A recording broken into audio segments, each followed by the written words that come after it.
Hai, saya Edwin dari teknob.com. Kali ini saya akan mereview ponsel lanjutan dari Sony Xperia M, yaitu Sony Xperia M2. Untuk unit review saat ini kami menggunakan yang versi dual SIM. Karena ponsel ini dirilis dalam dua versi, single SIM dan dual SIM, dengan selisih harga sekitar Rp100.000. Untuk kali ini juga Xperia M lebih mengadaptasi desain flagship Xperia Z, di mana bentuknya terlihat lebih kotak, lebih tegas sudut-sudutnya dibandingkan dengan Xperia M sebelumnya yang lebih mirip ke Xperia J. Meskipun begitu, Sony Xperia M2 ini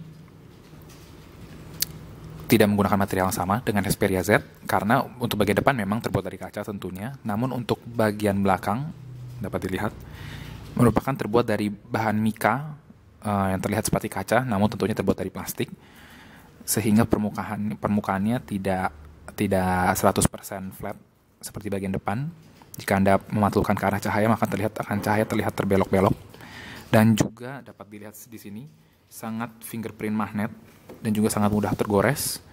Tentunya akan sulit jika Anda menggunakannya sehari-hari tanpa menggunakan pelindung. Entah seperti apa terlihat bagian belakangnya jika Anda tidak menggunakan pelindung dan sering digunakan keluar masuk kantong atau ditaruh di atas meja dan tergeser-geser. Akan sangat sekali mudah kusam. Terlebih yang berwarna hitam seperti ini.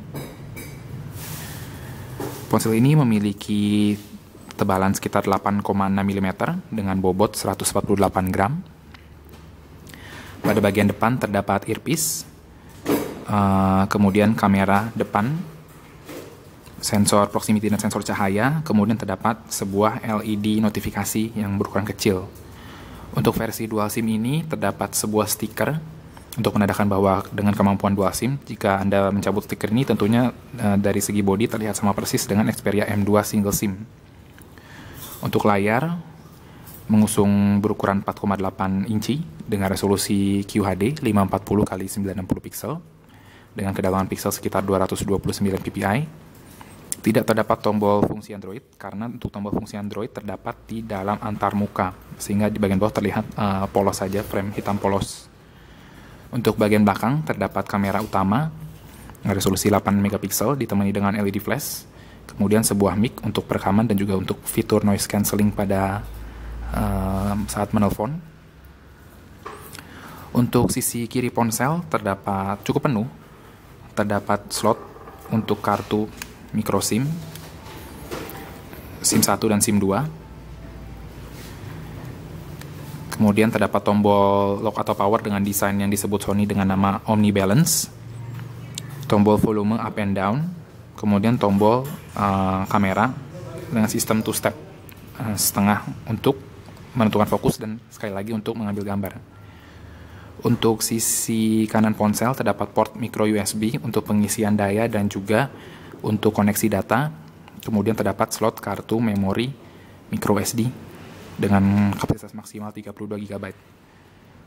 Untuk bagian atas terdapat port headset 3,5 mm. Sedangkan untuk bagian bawah terdapat mic, kemudian speaker berbentuk garis dan juga lubang untuk menggantungkan aksesoris.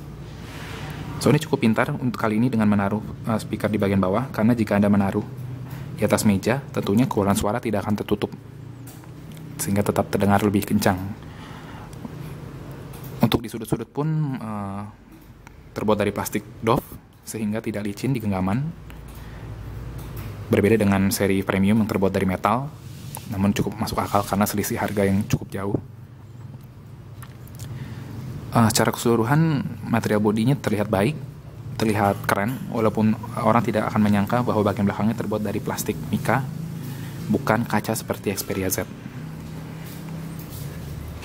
Sekian.